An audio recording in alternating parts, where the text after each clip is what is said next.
Mantra number 9 is Namo Rohitaya Sthapataye Vrikshanam Pataye Namaha in Anuvaka number 2. This is a simple mantra. There is not much to this. Rohitaya means one who is red in color. Tawny actually, not even red. So one who is tawny in color. And then Sthapati. Sthapati actually is a word that is used for an architect of a temple. And Sthapati is also a word used for somebody who sculpts divine worshipful images. But here, Sthapati means, it comes from the root stha. Stha or stha in Panini's Vyakarana is stha gati nivrittau. So when do we say that something is stationary? We say something is stationary when it is not moving. Simple definition. So that which is not moving or immobile, the Sanskrit word is derivative of the root stha. So here sthanu, for example, as the epithet for Shiva, comes from this stha. So sthapati means one who is stationarily remaining everywhere. All pervasive is the idea. But Sthapati is the one who builds an edifice of a temple which will be there for a very, very long time to come. In fact, you can see in India temples which have lasted hundreds and hundreds of years in spite of the harsh weather and the elements. If you go to Chennai, if you go to the Mahabalipuram beach, you can see how erosive is the sea there. In spite of that, you can see how beautifully those structures are still standing. In fact, I saw a couple of days ago the orientation of the various important buildings. We know about the Leaning Tower of Pisa, we know about the Eiffel Tower, we know about the Empire State Building, which is not actually exactly 90 degrees to the earth where it is standing. But most of the Indian temples are. So you can see even hundreds of years back their ability in temple architecture surpassed even modern architectural techniques. Anyway, I'm not very competent about talking architecture, but here it means he is a sthanu. There is also a text called Amarakosha. This is a text which is a very, very valuable lexicon. It's a lexicographic work. For every important Sanskrit word, there are many synonyms that are given. So once you learn and memorize Amarakosha, which was mandatory for me when I was growing up, this was absolutely mandatory. There was no way I could escape that. There are 3 sections to that. And in all these 3 sections, we have to completely memorize. See that there are some advantages in doing that, especially for students of Sanskrit. You will be able to get a variety of words with which you can express in a very poetic form. For instance, sthanu, rudra, uma, patihi. So like that the epithets go. So depending on the particular chandas that you want to use in poetry, you can select that particular epithet. Sarvajna sugato buddho dharmaraja tathagataha. See how many epithets are there for Buddha. So number of ways like that.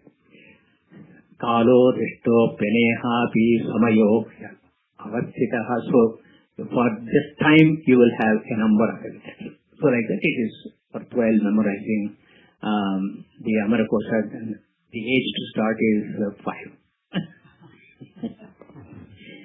Very late. A little late, yeah. And Sthanu Rohitaya Sthapataye Vrikshanam Pataye Namaha. In the earlier mantras where the concept of Vriksha had come, we had some deeper meaning. But here, Vriksha means sacred trees. That is all. We have many sacred trees like Vata, Bilva, Shwatha. Some of those sacred trees are there. So here it is referring to those trees. Therefore, in this particular mantra, there is not much deeper concept. It's pretty straightforward. Number 10. Namo mantrine vanijaya kakshanam pataye namaha. Mantrine means, on the face of it, we will say he is the Lord of all people who have got good counsel in them. That means all people who give good advice. So the mantri is a minister. So the Lord of ministers is the superficial meaning. Here actually the inner meaning is he is the Lord of secrets. So what is the mandate for a minister? He has to keep all the state secrets as secrets. So if you see that anybody protecting the secrecy or the secretness of an entity within yourself, what gives you that power that you can keep a secret that is held with you? It is because of Lord Shiva in you who will help you in keeping a concept secret within yourself. Vanijaya. So if you look at the dictionary, Vanija would be a merchant. So we can take that meaning also. But the actual meaning we have to take here is one who is revealed by Vani. Vani means speech, word. Ja means born out of. So what is born out of speech? Meaning, right? Elucidation of an idea comes out of that. So whenever you translate a word, so that you communicate with the other person to clearly explain what you mean, then it is Shiva sitting in you, giving the power of the revelation of what is contained in a word. So therefore he is Vanijaya. Kakshanam Pataye Namaha. So Kaksha, Kakshe means a enclosed place. So that is why we used to call a classroom as Kaksha in Sanskrit. So that means it is a place of knowledge, it's a place of learning. It is secret in this context that unless you are sitting in the room, in the Kaksha, in the classroom, whatever knowledge is being transmitted is not available to you outside. Therefore, until such time you are outside, what teaching is going on in the Kaksha is secret to you. So in this context, this entire phrase, the mantra number 11, Namo Mantrine Vanijaya Kakshanam Pataye Namaha, all these three refer to secrecy. So secret or secrecy means that which is not easily accessible or guhyam. So mantra also can be taken as the mantra as the one which we are chanting now. It is because the power of the mantra, the meaning of the mantra will be available to you only on contemplation. On the face of it, you cannot understand. Therefore, it is a secret. And therefore, he is the Lord of the secret hidden in the mantra. So, Mananata Trayate iti mantra. And then, he also holds certain secrets which you cannot infer or derive. For instance, you know how milk changes itself into yogurt, changes itself into butter, changes itself into ghee. You know that process, isn't it? But the process of understanding Ishvara and the potency of the mantra that is hidden in it is not as evident as you can know the derivative of milk. And therefore it is also a secret. By chanting this mantra, Mantrine Vanijaya Kakshanam Pataye Namaha, by doing this japa, Vanya Abhivyaktam, whatever scripture you study, the hidden meaning will reveal itself to you because you are worshipping Lord Shiva. So this is a very good mantra to give to our children who have difficulty in understanding a particular subject. And then,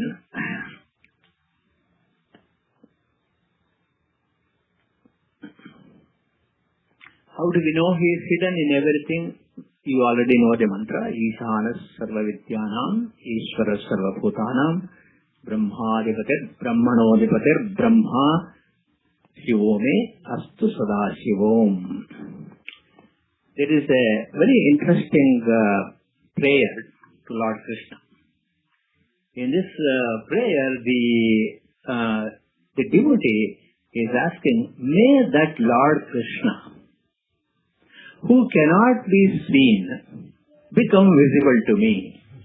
So there itself is a contradiction. One who cannot be seen, may he become visible to me. So for that he comes out with a very beautiful prayer. Prithvivyam tishthan yo yamayati mahim veda nadhara. Prithvivyam tishthan, sitting inside the earth, yo yamayati mahim, he who actually controls everything about this earth, na dhara veda, the earth itself does not know who is inside it. Then, yamiti adau vedo vadati jagatam isham amalam. He who is actually standing in the world, he controls the earth. Also the earth itself does not know him, and thus the Veda describes him. Niyantaram dheyam muni sura nrinam mokshadam asau. He is the one who is the indweller, master of all the universes. He is pure, he is the controller, the supreme object of meditation. And once you surrender to him, he will completely reveal himself to you. Sharanyo lokesho mama bhavatu krishno akshi vishayaha. Let such a Krishna come and reveal himself to me, to my inner vision. So that's the meaning. So when by chanting mantra number 10, the inner hidden meaning of the Shastra becomes visible to you. Number 11. Namo bhuvantaye varivaskrita yaushadhinam pataye namaha. This is a little difficult mantra to pass. Bhuvantaye. Bhuva means the universe. Bhuvam, the universe. Tanoti, he pervades. So tanoti comes from the root tanu vistare. That means that which pervades. For example, our consciousness is the one that pervades our body. Isn't it? Because if a small sun pricks the small pinky toe which is 6 feet away from your head, right away you know that you are hurt with that. How did this happen? It is because the consciousness, the Chaitanyam, is completely pervading your body. So you come to know that somebody somewhere was talking about you. And then you don't even get a direct information, but you get an oblique idea that somebody was gossiping about you. Immediately the mind will start making all kinds of imaginations, isn't it? How did that awareness to the mind come? It is because Bhuvantaye, one who is completely all-pervading. So, Bhuvantaye means by whom an inert entity becomes sentient. Shivasya paripurnasya vrittihi chaitanya rupinaha. Paripurnasya, one who is completely perfect, that Shiva is vritti. Can you connect with our study of the Yoga Sutra? For us, it is Chitta Vritti. Chitta Vritti which can take one of the 5 forms. Isn't it? Vikshipta, Mudha, etc. What is Shivasya Vrittihi? What is Shiva's Manovritti? It is Paripurnatvam, its completeness, and it is also one of awareness only. So therefore he becomes a role model for us. Therefore, Sajjapaha Tadartha Bhavanam, as Patanjali Maharshi says, if you worship Shiva, you become like him. Vari Vaskrita. Vari means one who serves you. Paricharya. Whoever serves is a Paricharaka. Whoever serves Ishvara, a Bhakta, is a Varivaskrita. So Varivaskrita means one who is a devotee of Shiva. So one who sits in the devotee and through the devotee worships himself is a Varivaskrita Namaha. So just as you remember, we studied the Nisushida Ganapate mantra, the Rigveda mantra, which says, Hey Ganapati, who you are in the universe, who is sitting on the altar, and you are also sitting in my heart. Sitting in my heart, you worship yourself who is in the altar. So here also the same idea, Varivaskrita. Then the pervading has to happen at cosmic level.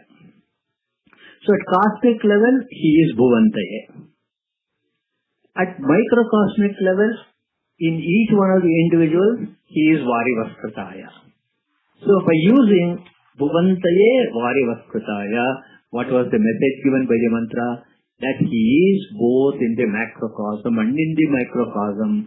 Whatever awareness is there in the macrocosm is reflected in the microcosm. Therefore, a relationship between the microcosm and the macrocosm is possible. Who is transacting with whom?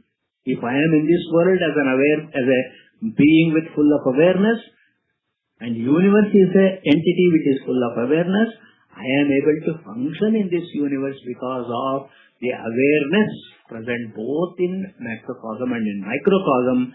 So, Mahanarayana started with the mantra, Anoraniyan Mahato Mahiyan Atma Guhayam Nihitosya Jantoho.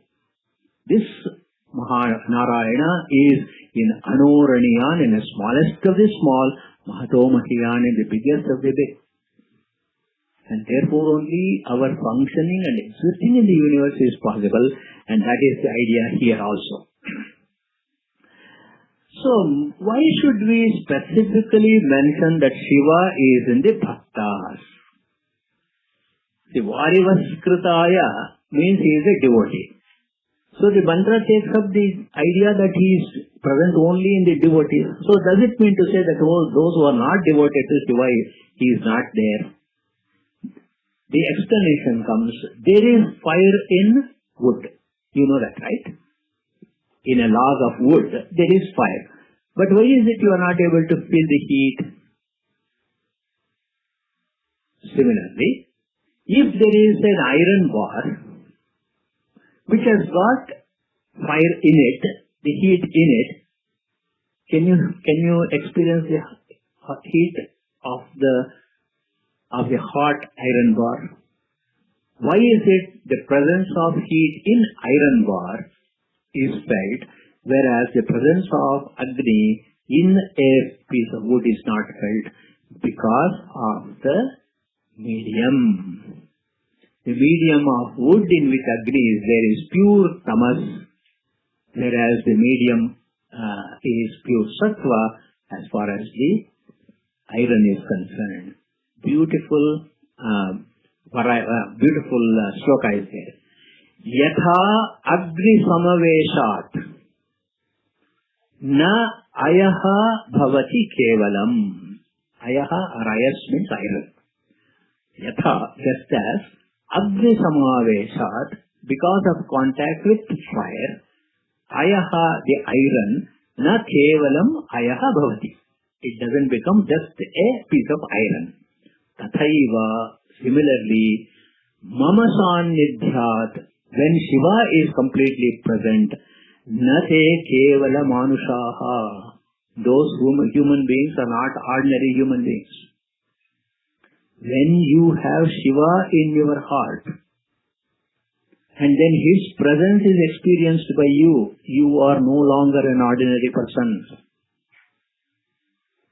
Therefore, Shivasya paripurnasya kim nama kriyate naraihi.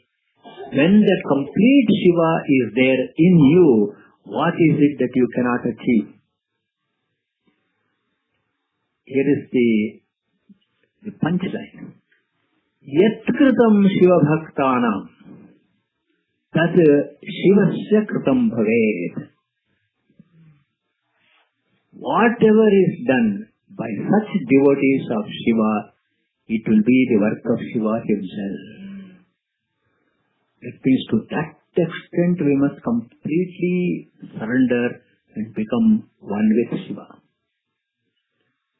So therefore, Varivaskritaya, one who is in the devotees of Shiva, in one phrase, Akayo Bhaktakaya Syat.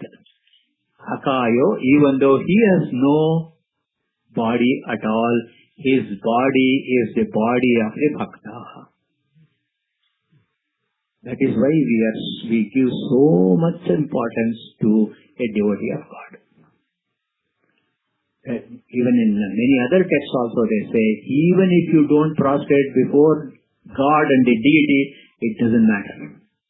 But never fail to prostrate before a true devotee of God. Bhakta is superior to God himself when it comes to that, because God actually functions through a Bhakta. Oshadhinam pataye namaha. See, this Oshadhinam pataye namaha is the one that connects the two ideas that is given earlier. The ideas are, without the resources which are edible, no human being can exist. Therefore, what happens is, the Bhumi, the Prithvi or the Bhumi in which Shiva exists, he is the one who causes the vikara or the change of the earth to become food. Is it not purely a Prithvi Tattva that becomes food? Isn't it? So the Prithvi Tattva, that is the essence of the earth, which was inedible, is morphed into something that is edible, and therefore he is Aushadhinam Pataye Namaha. And then, so here is how we should understand. It's illustrated by a beautiful story of the Bhagavata. Jaya and Vijaya, as you know, were the gatekeepers of Lord Vishnu. And then 4 of the ever-youthful Manasaputras, or the mind sons of Brahman, Sanaka, Sanandana, Sanatana, Sanat Kumara, all the 4 of them go there, and then they are stopped at the door. And then they get upset and they give a curse that they should take birth in the earth, and eventually they become 3 pairs of brothers, Hiranyaksha, Hiranyakashipu, etc. Then Narayana himself comes out and says, if you insult my bhakta, it is equal to insulting me. Then, Naham tathadmi yajamana havirvitayanescha. I really do not eat the offerings of ghee you pour into the yajnakunda. That's not what I am eating. Yo tad ghritaplatam adan utabang mukhena. I eat that with only one of my faces. Whatever offerings you make, I eat that with only one of my faces. But yat brahmanasya mukhatastharato, whatever you have given to your guests, after consecrating the food, that is why in all our pujas, there is no closure of the puja without all the assembled people have taken the prasada. That is why every one of our pujas always ends with Mahaprasada. So therefore, the Naivedya of Bhagavan is what all of us eat at the end of the puja. For whom? In the perspective of Bhagavan. In my perspective, what is that food? It is prasada. For Bhagavanta, it is Naivedya. So you see the subtlety? When a devotee eats, it is Naivedya as far as Bhagavan is concerned. Correct? When the devotee eats, for him, it is the prasada of Bhagavanta. That is how we have to understand. So what does this tell you? Whoever is eating, what do we call him in Vedanta? We call him as Bhoktru, isn't it? Whoever is giving, what do we call him? Kartru, isn't it? Kartrutva, Bhoktru. So whoever is giving is doing an act of Kartrutva. Whoever is enjoying is an act of Bhoktrutva. So in this metaphor of saying, I am Varyavrskataya, I am Oshadhinam Pataye Namaha, he is saying Kartrutva, doership, and Bhoktrutva, enjoyership, are both Shiva only. That's why this is a little tough mantra to understand. Because the main problem of the doctrine of karma and our taking rebirth is all because of this Kartrutva and Bhoktrutva only. And hence, Rigveda gives a big warning. Whenever we make any food, we should never eat alone. So, you are alone. I am alone now. So what should I do? For that, every morsel of food I eat, before starting to eat, what do? We do Parishechanam. What is Parishechanam? We bless the food with the Gayatri mantra, and then we say Chitraya Namaha, Chitraguptaya Namaha, Yamaya Namaha, Sarva Bhutebhyo Namaha. And then we say that this food is actually offered to them. So first you do Naivedya to the entire universe, and then you eat yourself. From the outward looks, it looks like I am eating alone, but actually I am eating with the entire creation, Sarva Bhuta. Therefore we are not committing any sin. Modhamannam vindate apradhedaha. Yamaya Sarva Bhutebhyo Namaha. Sarva Bhutebhyo Namaha. We'll continue.